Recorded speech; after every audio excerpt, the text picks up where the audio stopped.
Assalomu alaykum aziz vatandoshlar. Mana yangi tandir kolbasamiz chiqib qoldi. Mol go'shti, qo'ydi dumbasi. Mana ventilyatorlarda sovutyapmiz. Sovutmasak dumbalar erib qoladi, shuning uchun bir yaxshilab sovutib, yana bir marta 1 soat tandirga qo'yamiz.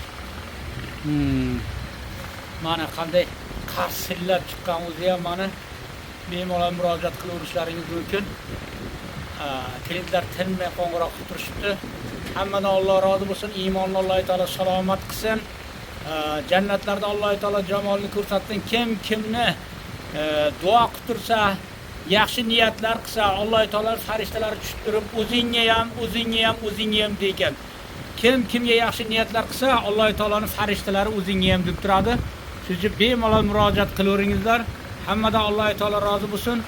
Alloh taolo bu dunyoda ham oxiratda ham yuzimizni yorib qilsin. Jannatlarda payg'ambarimizning sahobiylarning qatorida o'zini jamolini ko'rsatsin. Salomat bo'lingizlar, sog' bo'lingizlar. Murojaat qilaverishlaringiz mumkin 94 331 57 27. Salomat bo'lingizlar.